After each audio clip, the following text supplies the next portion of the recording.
Okay.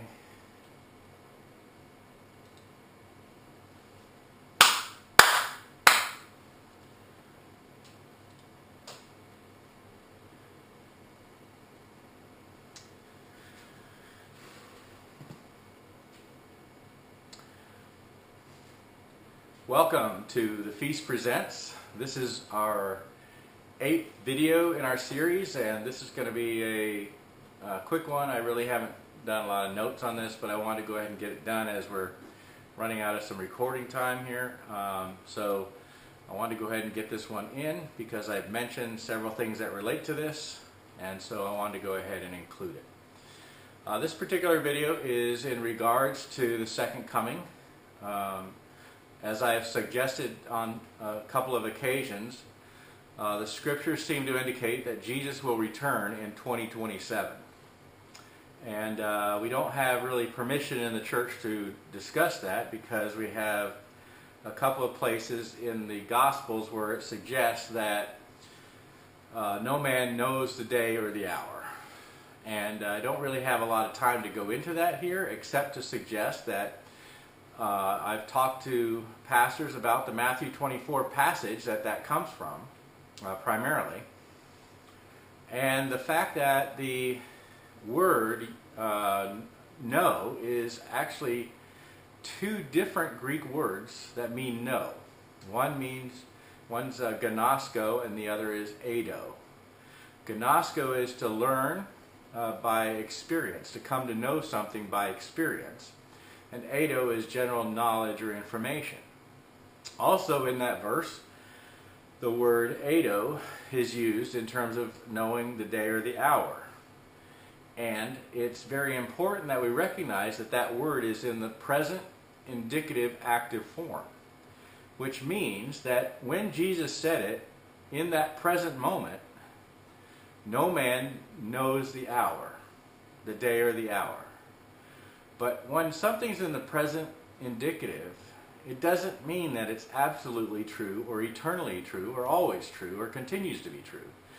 It will continue to be true in this case, in this usage, as long as new information doesn't come along. But if we have new information, then the statement is no longer true. And this is the whole point of the passage. Jesus says that, we know from experience, gnosko, that if we knew that when the man was going to break into our house, we would be prepared. We would have watched. So he then says, therefore watch. So, the idea is that we should know, that we should be prepared. And he's given us a clue in the passage as to when to start watching or what to watch for. And the clue is that when you see the fig tree blossom, you know summer is nigh. And that indicates two aspects in regards to the prophecy. First of all, a fig tree will sprout its leaves, but also at the same time will begin to bud its flowers for the harvest.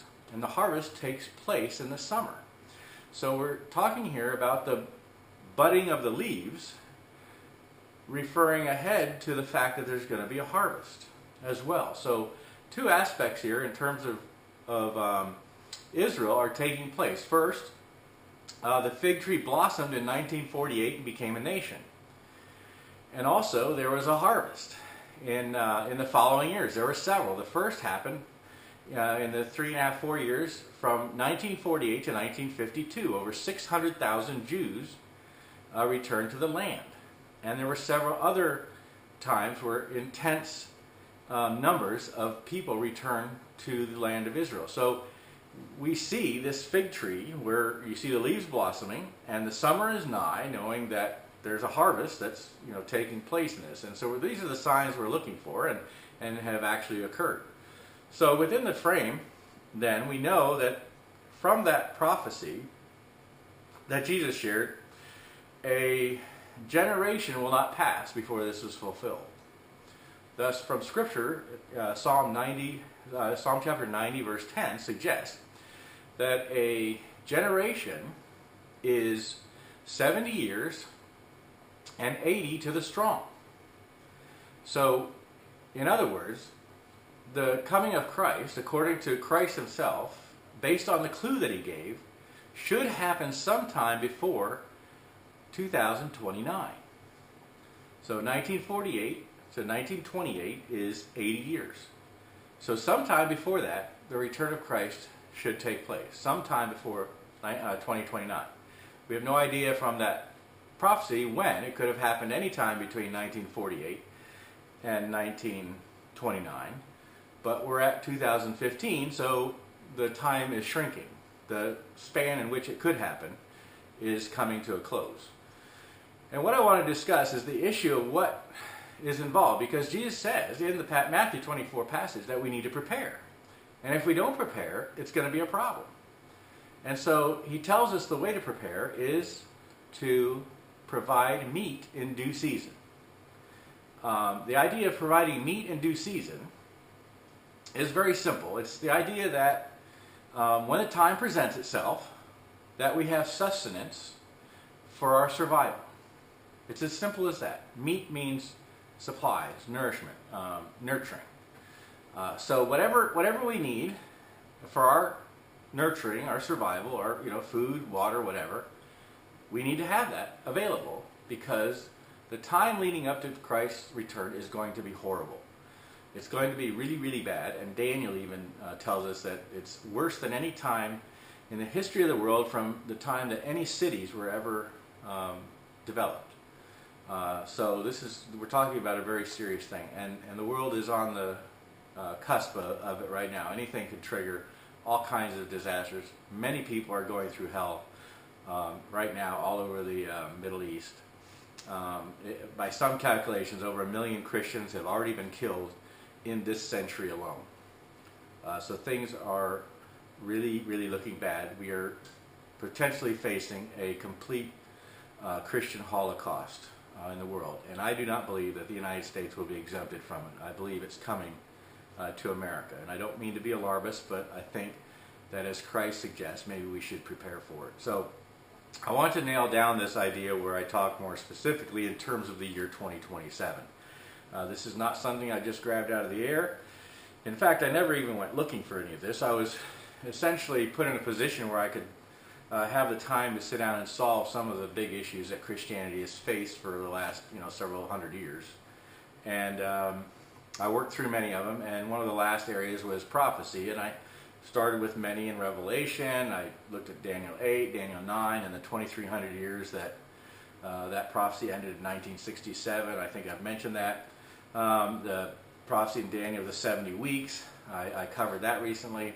So there's a lot of things that I had the opportunity to do, and I came to Daniel chapter 10 through 12, all part of the same prophetical or passage, or essentially the same event, just described over 3 chapters. And this was quite alarming to me, because like I said, I wasn't looking for it. I never really even paid much attention to it.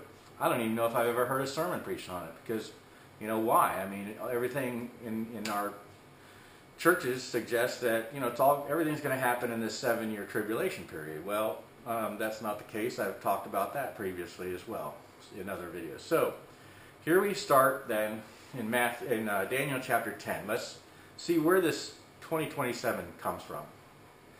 Daniel 10 starts with Daniel, his personal experience, what's going on in his life. Something was revealed to him, and as a result, he mourned for like 3 full weeks.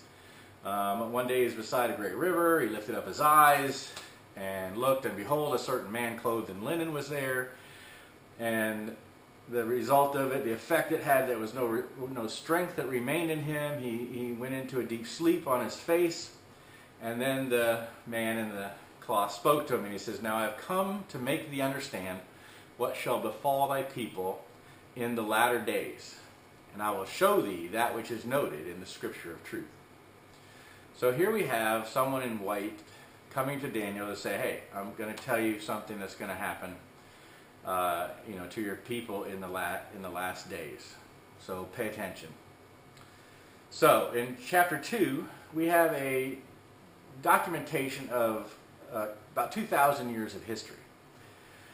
Starts in verse 2 with, "And now I will show thee the truth. Behold, there shall stand up yet 3 kings in Persia, and the 4th shall be far richer than they all, and by his strength by his strength, through his riches, he shall stir up all against the realm of Grecia. So, we're very familiar with this historical stuff. Some of the dating is questionable. There's a lot of, argument over it. It's really kind of irrelevant. It started a long time ago. So, from verse 2 to verse 45, lots of stuff happens. And verse 45 ends in essentially 1870. So we're going back to the Persian kings and, time of Daniel, and we're coming all the way forward to 1870. And in verse 45 it says, "And he shall plant the tabernacles of his palace between the seas in the glorious holy mountain, yet he shall come to his end, and none shall help him."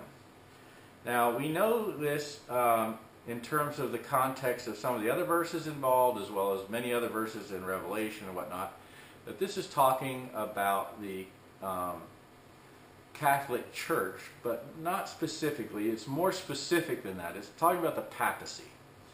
So the system of the papacy is what's being discussed here. And so the tabernacles of his palaces are going to be planted between the seas, the glorious holy mountain, and he shall come to his end, and none shall help him. So this happened in 1870, when the Papal States were attacked and overthrown. What had happened was Napoleon had done a lot of conquering. He had left some troops in the Papal States, which are in Italy, in the middle part of Italy. If you cut about a sixth of the size of Italy right across the middle of it, you'll have where the Papal States were at this time. And when those Napoleonic troops were pulled out, well after Napoleon was gone, the papacy, the Papal States, became vulnerable. And so in 1870 they were overthrown. The papacy was left without any land other than the fact they held up in what was known as Leonine City on Vatican Hill. We now know this as Vatican City or Vatican State. And between 1870 and 1929, approximately 60 years, this whole issue was unresolved. Basically, they were held up there. They kept some semblance of sovereign statehood in their way they functioned. But really, it was really an open-ended thing until the treaties were signed, what are called the Lateran Treaties. You can read about this. And it's even interesting in Wikipedia, I noted when I was doing some research on this, that it says the traditionally Catholic powers did not come to the Pope's aid. Just as the scripture says, that his system will collapse there, and then you'll have none of the Catholic powers coming to his aid. No one came to help him. So not even the Catholics. So in 1929, a whole new thing was established. The old had gone away, and so a new thing was introduced through the Lateran Treaties. And the papacy ultimately became its own state, or it took on the form of statehood. And this is where we end up in Revelation with other stuff that I won't go into. But ultimately, the papacy ends the events in chapter 11 of Daniel. We know this because I took a whole bunch of the events that were there, and I went through and placed them into some of the historical context moving forward. So, this is ultimately where we end up. We're in the right time frame in terms of years and whatnot. So it fits very nicely in there. We're not forcing anything or whatnot. So from there we move to chapter 12, and this is where we really get to the important issue at hand. And it says, "At that time shall Michael stand up." So moving from chapter 11 to chapter 12, we see a transition here. We see Michael standing up, and that usually means business. "The great prince which standeth for the children of thy people, and there shall be a time of trouble, such as never was since there was a nation even to that same time. And at that time thy people shall be delivered, every one that shall be found written in the book. And many of them that sleep in the dust of the earth shall awake, some to everlasting life, and some to shame and everlasting contempt." Now it's interesting. I mean, how many times have we heard a sermon on the end times of of this idea that the church has anyway of this rapture, which I consider in terms of Paul talking about the second coming, in terms of us meeting Christ in the air. The dead will rise first, and then we which are alive with him will be caught up together with him in the sky.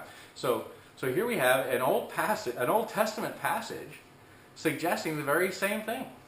And how many of us have ever heard a sermon on it from this perspective of Daniel? So it's rather remarkable. So this is all in conjunction with Michael standing up. Something's about to change here. We're entering a new time. Ultimately, the end of days. And so, beginning in verse 3 then, continuing, and they that be wise shall shine as the brightness of the firmament, and they that turn many to righteousness as the stars forever and ever.